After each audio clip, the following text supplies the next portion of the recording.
Gracias por seguir en sintonía con nosotros. Esto es una nueva mañana, el morning show más visto de las redes sociales. Suscríbase a este canal de YouTube de Una Nueva Mañana para que completemos los 500,000 suscriptores en este canal.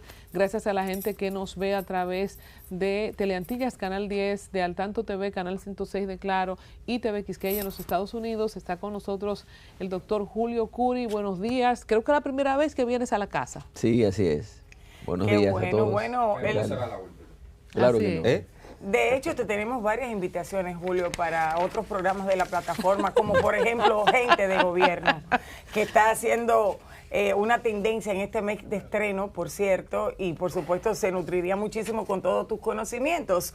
Estuve leyendo y escuchando algunas apreciaciones que justamente conforme a la aprobación de la reforma constitucional el pasado domingo, hacías de manera responsable. Una de ellas es el tema de mi provincia, La Vega, donde por primera vez, creo, si mal no recuerdo, históricamente renuncia de sus funciones un recién electo, claro, repetía, en la provincia, alcalde, para irse a un ministerio. Entiendo yo que ser alcalde de La Vega, de una ciudad como esa, en desarrollo siempre, con el patrimonio que tiene, era de más valor, pero ya sabes tú, los temas de gobierno uno nunca conoce qué se mueve detrás. Entonces Kelvin renuncia, el alcalde, y inmediatamente se piensa que la vicealcaldesa, que también fue electa por el pueblo, debió haber sido la que asumiera el cargo, pero ella misma renuncia porque los miembros del PRM en La Vega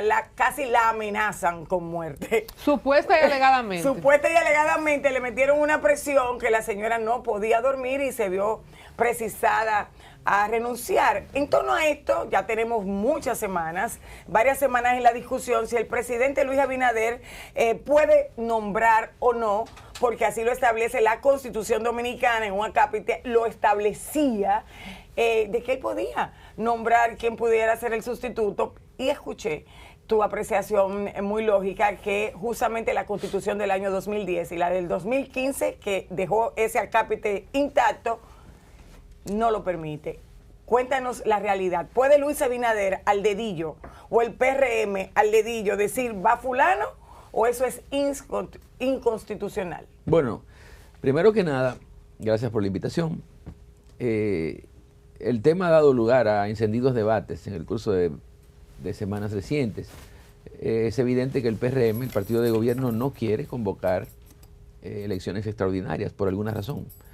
Porque en la Constitución de 1966, y debo yo mismo tratar de hacer un esfuerzo, a veces hasta hercúleo, por evitar decir la Constitución de tal año, porque nosotros solamente hemos tenido una Constitución, la de 1844, la que se proclamó el 6 de noviembre de aquel año. Todo lo demás que se ha operado, son 40 reformas, son eso mismo, reformas, revisiones, porque no se trata de una nueva Constitución, porque la arquitectura, el núcleo de la Constitución nunca ha variado. Pero para que la gente tal vez entienda, todos decimos la Constitución del 2010, del 2015. Lo cierto es que en el 1966, que es la misma Constitución, la misma que se operó, que en su arquitectura, la misma del 1994, la misma del 2002, y en el 2010 fue donde hubo una reforma más integral. Se preveía a favor del presidente de la República la potestad de llenar las vacantes, no solamente de los cargos municipales, sino también de los jueces de las altas cortes, de los miembros de la Junta Central Electoral, de los miembros de la Cámara de Cuentas. ¿Por qué? Porque nosotros no habíamos adoptado la cláusula del Estado Democrático de Derecho. Entonces, esa potestad que convertía al presidente de la República en un pseudo príncipe, desapareció en la revisión constitucional del 2010. Pero entre el 1966 y el 2010 se aprueba la ley 17607 del Distrito Nacional y de los municipios, que en uno de cuyos artículos remite a la ley, a la Constitución, perdón, la solución de las vacancias que se produzcan en los entes municipales. Pero al desaparecer esa potestad, reitero, en la revisión constitucional del 2010, aquella ley era insuficiente para que el presidente de la República pudiese ejercer un derecho que ya no tenía previsto en la Constitución. Entonces hay un vacío desde el 10 hasta ahora. Sí lo había, sí. ¿Lo resolvió esta modificación de hace una semana? Yo no creo que del todo, porque la redacción no me parece que sea suficiente como para atribuirle al presidente esa competencia. Porque ahora lo que hace es que se remite a la ley. ¿A cuál y la ley? ley lo que hace es que se remite a la Constitución. ¿Y entonces? No a la ley en sentido general, al ordenamiento jurídico. Yo quisiera, y ustedes los abogados manejan esto muchísimo mejor que nosotros, el tema de la jurisprudencia, de cosas que se hacen aunque no estén escritas en tablas. No es costumbre. Costumbre. Entonces, para ver, yo no recuerdo, antes de lo de Kelvin Cruz en La Vega, a nivel municipal, entre el 2010, cuando se modificó la Constitución y la fecha, hemos tenido una ocasión similar de que el Ejecutivo haya tenido que nombrar a otra persona. No que yo recuerde. Entonces no tenemos tampoco la costumbre. ¿Qué aplica, Julio? Bueno, entonces mi crítica ahora a este ripio que se inserta en la Constitución sin que incluso hasta de espaldas a la sociedad, porque en el proyecto de ley que declara la necesidad de la reforma no estaba prevista esa modificación. Eso se discutió ahí en el seno de la Asamblea Nacional Revisora. Nadie supo, porque hubo una señora como que introdujo una propuesta y se sacó. Y luego el propio presidente del Partido Revolucionario Moderno, José Ignacio Paliza, aclaró que eso no había sido una iniciativa del partido de gobierno. ¿Y de dónde salió esa...? Y se habría supuestamente retirado, pero de golpe y porrazo ahora sí tenemos esa modificación, esa enmienda, que lo que hace es desconocer el principio democrático. ¿Por qué? Porque quien elige a los representantes municipales es el pueblo, es el pueblo del municipio, del distrito municipal. Y entonces aquí lo que estamos haciendo es endosarle al presidente de la República lo que es una facultad privativa del ciudadano. Entonces, en mi opinión, el argumento que se ha venido utilizando es que en la Constitución, ciertamente ha sido así siempre, cuando se ausenta de forma definitiva el presidente y la vicepresidenta, o el vicepresidente, no tiene por qué ser mujer, el presidente de la Suprema Corte de Justicia es el que asume las riendas de la cosa pública para convocar a la Asamblea Nacional a una sesión extraordinaria, que es la que entonces en esa situación tan hipotética que nunca se ha dado, escoge al presidente o selecciona al presidente a propuesta del partido de gobierno, al presidente y al vicepresidente, que ya estarían ausentes de forma definitiva. Pero se ha querido hacer una especie de símil con relación a esto, extrapolándolo al nivel municipal, para que el partido de gobierno sea el que, o al partido al que pertenezca, perdón, el alcalde y la vicealcaldesa que han dimitido o por alguna razón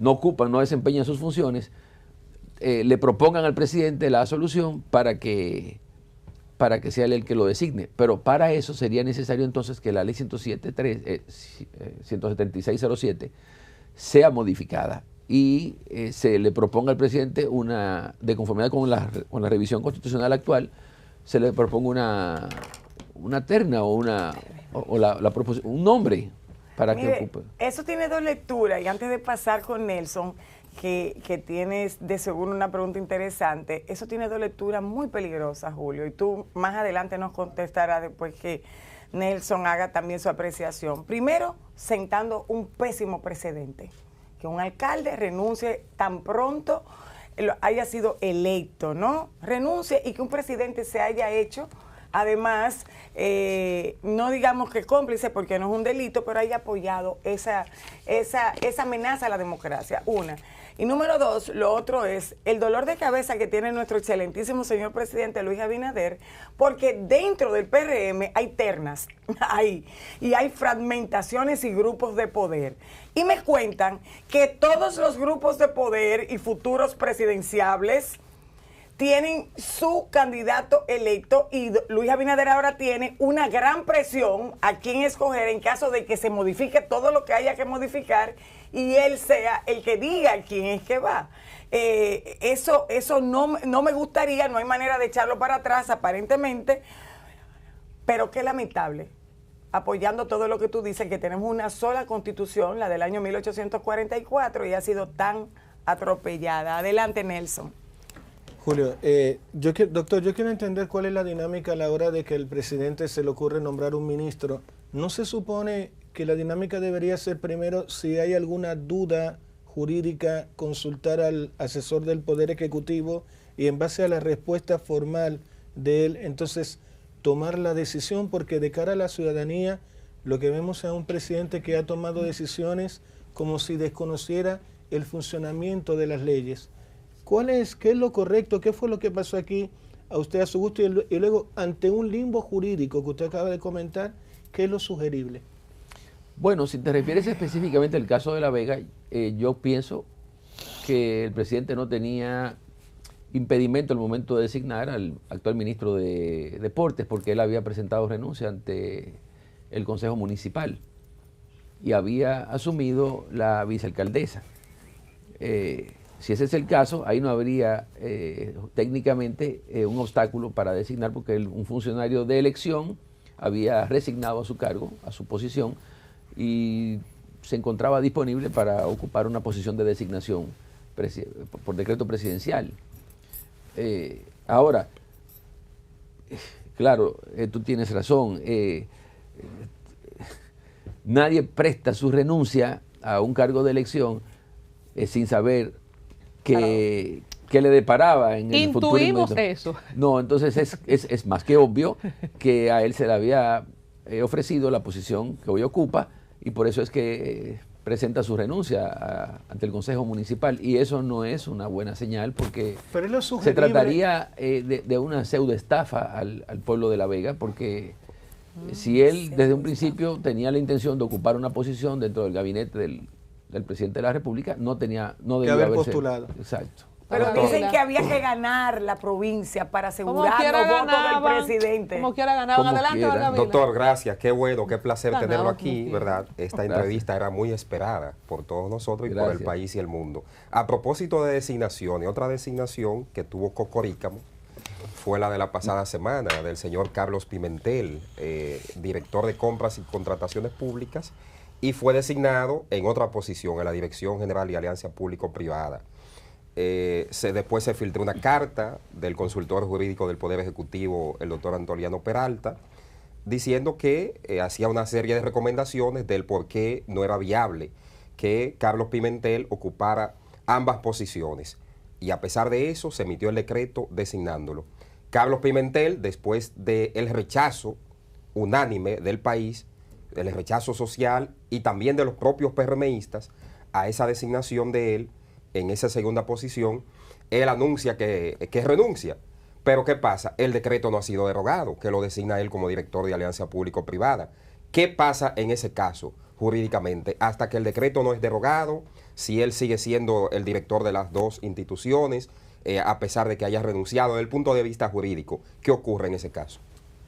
Mira, no hace mucho tiempo yo publiqué un trabajo explicando que los decretos, así que es un acto administrativo propio del presidente de la República, no se derogan. Pero Julio, usted siempre está como desmontando santos, porque hay muchas cosas que uno creía que eran. No, lo que pasa es que es un término inmanente de la legislación, de las leyes, que son las que son susceptibles de ser derogadas, que lo hemos llevado a cualquier. El acto administrativo se deroga, no, los actos administrativos se revocan si son desfavorables. Y si no, sí, claro, en este caso no hay una desfavorabilidad, el presidente no tiene por qué revocarlo, porque tampoco tendría la potestad. Aquí hay un plus, lo deja sin efecto, lo sustituye, lo modifica. Pero no lo ha emitido todavía, revocándolo. Sí, bien, entonces. Pero ya la renuncia que ha presentado Carlos Pimentel opera, deja sin efecto el decreto. Técnicamente lo deja sin efecto. Claro, porque si el que iba a asumir las funciones Ha renuncia, declinado, correcto, sí. y Ahora, más teniendo otro cargo, Julio, en el Estado. Ahora, el desliz yo no lo acierto a entender, porque además de que violaba la ley de función pública, la 4108, también la propia ley de alianza público-privada, y ya tenía una opinión del consultor jurídico del Poder Ejecutivo que le advertía el conflicto legal que se provocaba con esta dualidad de funciones que ocuparía Carlos Pimentel. ¿Usted cree que ese decreto fue de contrabando? ¿Lo metieron de contrabando? No tengo idea. Pero también, el énfasis que puso Carlos Pimentel en defender esa designación para ocupar 2 posiciones a la vez, o sea, llamó mucho la atención, porque es indudable que no se puede hacer. O sea, al menos que él no tenga el don de la ubicuidad de ocupar 2 espacios a la vez, que eso solamente lo tiene Dios, es imposible tener. Y eso lo hemos visto más de una vez en esta administración. El presidente... En otras no se veía, Julio. No que yo recuerde, si tú supieras. Hay al menos 6 funcionarios actualmente hay que más de ocupan... 10. Más de 10 que Pero, ocupan dobles posiciones. Una honorífica y otra remunerada. Exacto, dicen que ¿Qué tan constitucional y legal puede ser esto en el país? No, ilegal es, porque la ley de función pública establece una prohibición de que cualquier persona ocupe 2 posiciones en la administración pública. Aunque no cobre una. No, es que también de lo que se trata es de procurar, apuntalar el principio de eficacia y eficiencia de la administración. Piensen ustedes en un caso, en un supuesto muy parecido, que yo tenga 2 audiencias el mismo día. Yo no puedo estar en 2 tribunales a la vez. Habría que hacerle un clon. Julio Curi 1 y Julio Curi 2. ¿Cómo pudiera él ser eficiente desde la Dirección de Contrataciones Públicas y a la vez, es decir, al propio tiempo, hacerlo desde la Dirección de Alianza Público-Privada? Con tu permiso, te voy a dar un paseo rápido. Aparte de los 2 de Carlos Pimentel, tenemos al general Juan Manuel Méndez con 2 posiciones, tenemos a Jean-Louis Rodríguez con 2 posiciones, tenemos a Jimmy Cantizano García Sabiñón con 2 posiciones, José Florentino Rodríguez, Celso Marrancini, Rafael Burgos Gómez, Camel Curi Lora, Bartolomé Pujals, Yaelisa, Rodolfo Rijo, la vicepresidenta. No son 6, son 10 o más, no sé si ustedes lo contaron. Entonces, aunque tú dejes de cobrar una, de todos modos es... incompatible con el ordenamiento jurídico. ¿Es ilegal? Sí, sí lo es. Aunque el presidente dio una explicación en sus intervenciones de la semanal y dijo que lo que él procura es fusionar tanto la Dirección de Contrataciones Públicas como la Alianza Público-Privada, y a mí me parece que las funciones de ambos órganos son bastante diferentes como para poderlas fusionar. Sí, unificar. Y de todas maneras, como lo decías, Julio, humanamente una persona que debe estar enfocada en los ejes a alcanzar en una institución y en otra, no puede tener en la mente 2 departamentos. O sea, tú tienes un solo cerebro, una sola mente, y las facultades humanas que tienes para desarrollar con éxito esas funciones son las mismas, no se pueden doblar. Hay un punto que yo decía, que el doctor Julio Curi ha desmontado mitos y leyendas y paradigmas que uno tenía construidos. Por ejemplo, de boca de don Julio Curi yo escuché que el presidente Leonel Fernández no debería estar habilitado, que ha sido inconstitucional las veces que ha participado como candidato. Creo que lo dijiste en el caso de Hipólito también. A propósito de la reforma constitucional, de estos dobles candados que ha puesto Luis Abinader, expliquemos desde tu punto de vista, y para la gente que no te ha escuchado con ese postulado, de cómo ahora sí nadie va a poder, de cómo además de los candados hay una disputa que Danilo dice, el candado me lo puse yo primero, y él dice, no, los mejores candados los tengo yo. Expliquemos eso jurídicamente. Mira, lo voy a tratar de hacer de la forma más digerible posible. Yo creo que el inconveniente que hemos tenido es, para la comprensión del alcance de cada reforma constitucional, es la manera en que nosotros registramos las enmiendas, porque en Estados Unidos se hace a modo de apéndice al final, preservando el texto original. Hay otro sistema, lo tiene la India, lo tiene Canadá, que es el de la integración, que se coloca entre corchetes el texto modificado y se deja fuera de los corchetes entonces el texto original. El modo que nosotros hemos asumido, que también lo tienen otros países, es el modo invisible. Es decir, reescribimos sobre el texto modificado la enmienda. ¿Entiendes? Entonces no olvidamos qué disponía o qué preveía la norma derogada. Y no tiene o lógica, modificada. Julio, que si tú haces una enmienda borre lo que estaba. No, bueno, Estados Unidos no lo hace la India, no lo hace Canadá. De manera que cada país tiene la forma de asentar sus modificaciones. La Constitución, volvemos con lo mismo, la revisión constitucional del 1994 prohibió la repostulación consecutiva, la repostulación presidencial consecutiva. Y en la revisión del 2002 se estableció, se hizo una sola enmienda a la revisión del 1994, de suerte que todo presidente de la República pudiese optar por un único mandato consecutivo, en cuyo caso no podía aspirar jamás ni a la presidencia ni a la vicepresidencia de la República. Entonces, ¿qué pasó, doctor? Entonces, vamos a ver, toda norma, en este caso es una regla, tiene un supuesto de hecho y una consecuencia aparejada si se verifica el supuesto de hecho. Repito, el supuesto de hecho era intentar perseguir un segundo mandato de forma consecutiva. ¿Qué pasaba si se hacía? Entonces recaía sobre el que ejerciese ese derecho la consecuencia, que era no poder aspirar jamás. Cuando se reforma la Constitución, no se resetea, no es un reinicio de las cosas como si no hubiese existido. Pues yo pensaba que sí, que eso era. Por ejemplo, vamos a ponerlo con ejemplo práctico. No se podía reelegir Hipólito Mejía. Intentó la modificación, la modificó, perdió. Pero ya entonces el próximo que viene, que es Leonel, en vez de 4 años, dura 8. Pero no había recaído sobre él una consecuencia. Lo que pasa es que, claro, toda ley que entra en vigor se adueña de las situaciones jurídicas que están en curso, pero no de aquellas que ya sobre las que ya ha recaído una consecuencia. Por ejemplo, este periodo de gobierno es de 4 años, porque así lo dispone la Constitución.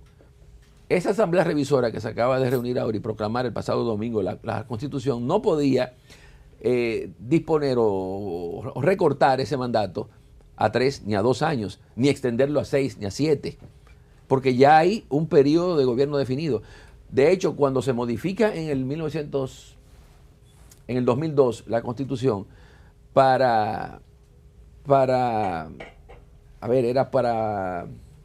en el 2. Para unificar las elecciones, que entonces eran cada 2 años, las congresuales y municipales, separadas de las presidenciales, hubo que respetar el periodo de gobierno en curso y para poderlas unificar, llevar a 6 años la siguiente elección.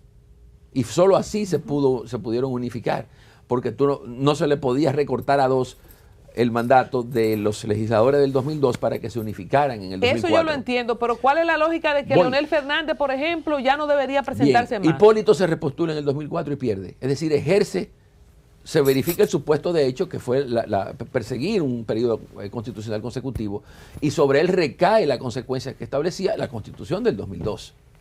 Y entonces Leonel Fernández, electo en base a esa misma revisión constitucional, se repostula en el 2008 y ya queda irremisiblemente atrapado. Se chupa sus 2 periodos, lo ejecutó, Claro. Hipólito no lo ejecutó. Tú estás poniendo 2 ejemplos. Porque la Constitución no condicionaba el impedimento de aspirar a ganar o perder, sino a aspirar a un único mandato consecutivo. Entonces Donald Trump no debería aspirar de nuevo. No, yo no voy a hablar de la Constitución de Estados Unidos porque no es nuestro caso.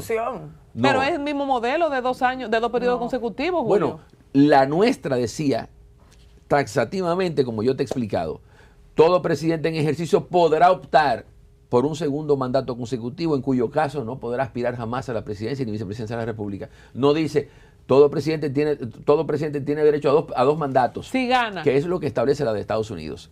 O sea que no estaba sujeta la aplicación de la consecuencia jurídica a que ni Hipólito o Leonel ganase o perdiese. Ya entendí, la palabra optar hace la diferencia. Si optó, consumió el ticket que le quedaba, optó, ganó, no ganó, ya no puede aspirar más. Entonces Hipólito Mejía ha optado también. Sí, optó en el 12. Y Leonel ¿Y sabes también? por qué no lo impugnó el PLD? Porque Leonel, que siempre ha creído que las constituciones o un sector de su partido, yo me imagino que él también, resetean, las reformas resetean las cosas. Eso es, digamos, como que si, para poner un ejemplo también bastante clarificador, yo tengo una hija de 19 años, otra de 17. El año que viene será mayor de edad, pero ya la de 19 es mayor de edad. Entonces este asambleísta revisor dice, vamos a llevar la mayoría de edad a 21 o a 25 años. Eso no convierte a mi hija de 19 años en menor de edad. Pero la de 17, que lo que tiene es una expectativa, o sea, sobre ella no ha recaído una consecuencia jurídica reconocida al amparo o bajo el imperio de una ley previa, de una revisión constitucional en vigor, tendría que esperar a los 21 para ser mayor de edad. Entonces el candado de Danilo está bien puesto. Él como quiera no podía ir más. No podía ir más. Claro, en su caso, lo que sucede es que cuando se aprueba ese transitorio 20º, se desconoce que habían otros 2 presidentes, otros mandatarios en la misma situación, porque a él lo que hace es que se le computa su primer periodo de gobierno para impedirle aspirar jamás a la presidencia. O sea, pero ya habían otros 2. Había que meter a los 2 ahí en ese candado. Claro, porque entonces tú no puedes hacer recaer el anatema de una disposición sobre una persona cuando se encontraba tres en la misma situación, porque eso viola el derecho de igualdad. Eso es como muy personal, Julio, ¿no te parece? Del 2016. Eso lo redactó el propio Danilo Medina. Pero, era una forma de asegurarle a Leonel Fernández que él no iba a volver en el 2022. Déjame esta vez que no vuelvo más. Déjame esta vez. Mira, antes de pasar con los chicos en la mesa, ahora me surge algo. Si es así que es optar, entonces mucha gente que ha optado más de una vez como candidato no podría aspirar después de 2 veces y nunca fue presidente, Julio. Eso es diferente. No, todo presidente en ejercicio que intente la repostulación sucesiva no podrá optar jamás. Pero no todo candidato a la presidencia que pierda. Es que el texto dice todo presidente. Sí, si ustedes pueden, por favor, buscarlo. Son muy es el artículo 49. Margavila, búscalo a ver, que ahora digo de la yo, Constitución de 1994. Que aquí del 2002, perdón. Aquí hay gente que ha sido candidato muchas veces, no vamos a mencionar nombres. Lincoln fue más de 5 veces hasta llegar a ser presidente de Estados Unidos. Roosevelt fue candidato, pero también hubo ahí es que se modifica la Constitución de los Estados Unidos para únicamente limitar el desempeño de un presidente a 2 periodos. Adelante, chicos. Julio, acabamos de regalarle 47.000 kilómetros cuadrados a los Países Bajos. Según la Convención de las Naciones Unidas sobre el Derecho del Mar, se establece que cualquier acuerdo en cuanto a la delimitación marítima debería basarse en el principio de equidad. Pero me llaman la atención varias cosas. Nosotros ya habíamos rechazado un acuerdo con Irlanda del Norte y Gran Bretaña en 1986. Este acuerdo, cierta parte de la población entiende que se hizo a espaldas de la ciudadanía. Quiero que tú le digas a toda la población nuestra de República Dominicana y la diáspora que vive en Estados Unidos y en Europa, ¿qué tanto de ilegal es lo que acaba de suceder y si tenemos chance todavía de que ese acuerdo se baje? Por favor, tu opinión. Hay también mucha confusión, porque lo que el Tribunal Constitucional acaba de hacer es ejercer una de sus competencias, que es el control preventivo de los tratados y convenciones que suscriba el Poder Ejecutivo. El Poder Ejecutivo, cuando celebra un acuerdo, no tiene que pedirle el consentimiento previo a ningún otro poder. Ahora, lo que sí el Congreso, antes de estudiar, antes de someterse a su consideración, tiene que pasar por el tamiz del Tribunal Constitucional. Hay acuerdos que todavía están ahí, como por ejemplo el que permite hacer aquí migración para viajar a Estados Unidos. Eso está ahí en el Tribunal Constitucional, lleva años y no ha podido ser todavía declarado conforme a la Constitución para que entonces se someta a la aprobación del Congreso Nacional. El hecho de que el tribunal haya dado su opinión con respecto a la conformidad constitucional de este acuerdo no quiere decir que se le impone al Congreso, que es soberano para determinar si finalmente lo aprueba o lo rechaza. La segunda, okay. Pero la secuencia de los hechos jurídicos es correcta. Firma el Poder Ejecutivo, lo somete al control preventivo del Tribunal Constitucional. Eso no existía hasta la reforma constitucional del 2010. Antes el Poder Ejecutivo únicamente suscribía tratados y convenciones y lo enviaba directamente al Congreso. Julio, pero se rompe el sentido de equidad porque que nosotros nos quedamos con 11.332 kilómetros menos que los Países Bajos. Ya, eso es otra cosa, pero no... Pero tu opinión sobre esa... Yo no he estudiado eso. A mí sí me ha llamado la atención los votos disidentes y los salvados. Solamente se había visto algo parecido cuando la actual conformación de esta Cámara de Cuentos desistió de una acción en conflicto de competencia que presentó contra el Ministerio Público. Habría que hacer memoria porque cuando a principio de esta gestión de gobierno, en el 2020, el Ministerio Público le imponía, le requería, bajo premio de someterlos por obstrucción de justicia a los miembros de la Cámara de Cuentas de entonces la realización de auditorías.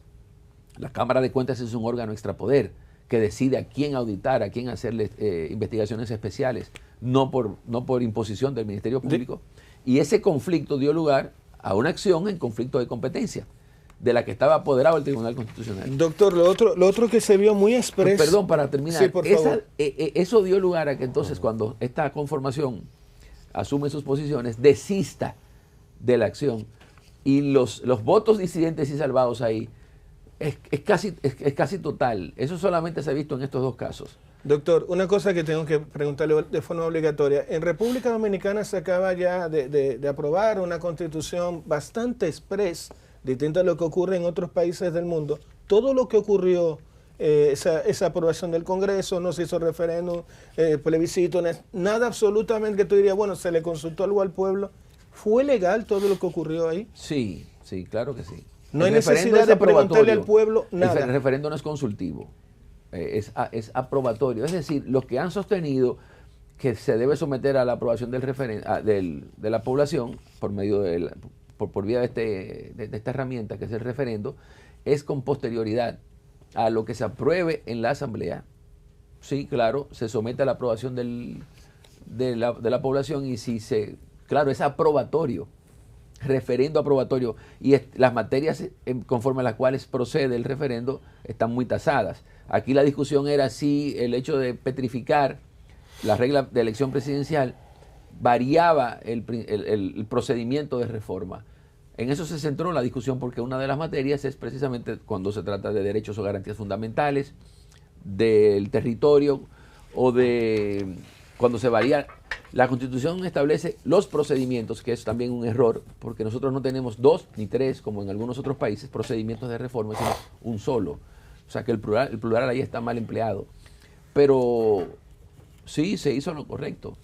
En mi opinión tampoco procedía ni procede el referendo aprobatorio, porque aquí no se ha modificado un paso de los que están constitucionalmente consagrados para modificar la Constitución. Bueno, tenemos ya que irnos, doctor Julio Curi, pero tengo 2 cositas breves para preguntar, muy puntuales. ¿Es usted, como Juan el Bautista, una voz que clama en el desierto? Nadie le ha escuchado decir que la Constitución dice que un presidente en ejercicio tiene derecho a postularse, a buscar una repostulación una vez y nunca más, porque en esta modificación que ustedes, tú y Nelson, ahora mismo están tratando, no se incluyó a los otros que dejaron afuera del candado, aparte de Danilo. Por ejemplo, en el 28 vamos a ver a Leonel aspirando. O sea, ¿nadie te ha escuchado con eso? Es que no se tiene por qué incluir. Es que ya recayó sobre ellos esa consecuencia. Yo no sé si alguno de ellos buscó el artículo 49 de la Constitución, porque cuando se modifica una ley no quiere decir o una norma jurídica cualquiera, no quiere decir que se borró. Que se obvia y se le da un chance a otro. Pero por ejemplo, en el 28, si Leonel es candidato, se puede impugnar. ¿Quién lo va a impugnar? Cualquier partido, el que tenga interés en que él no participe. Claro que no, ninguno de esos. ¿Y por qué no se impugnó a Hipólito en el 2012? Por eso, porque Leonel pretendía ser candidato en el 16. Y estaban los dos en la mismísima situación fáctica. Y el segundo punto es, ya que según tu paradigma no hay una nueva Constitución, sino que es la misma con enmiendas, ¿cuál ha sido la mejor enmienda en la historia de estas modificaciones? Yo creo que la del 2010. Sí, ese es un mérito que hay que reconocer al expresidente Fernández. Bueno, ahora sí nos vamos a la pausa. Gracias, Julio Curi. Tiene abierta la puerta para el tanto Julio, con Colombia, para gente de gobierno. Quédate, vamos a hacer gente de gobierno, señor Curi, doctor Curi. Mire, estoy leyendo la vida y las derrotas de Abraham Lincoln, y tuvo varias. Así que hay que hacer nada más un programa de Roosevelt y Abraham Lincoln para que usted me diga la historia inspiradora de Roosevelt también. Lo cierto es que por más que nosotros queramos ser de los Estados Unidos o jurar por la bandera de allí, somos dominicanos, y lo que pasa en la política aquí se queda aquí, tristemente, y son nuestros desafíos. Así que muchas gracias, Julio, a ustedes por la invitación, por honrarnos con esa sapiencia suya, ¿no? Y a ustedes también por la sintonía. Ahora me pongo a contestar para nuestra plataforma de YouTube, que están ahí también con sus preguntas y comentarios. Ya volvemos.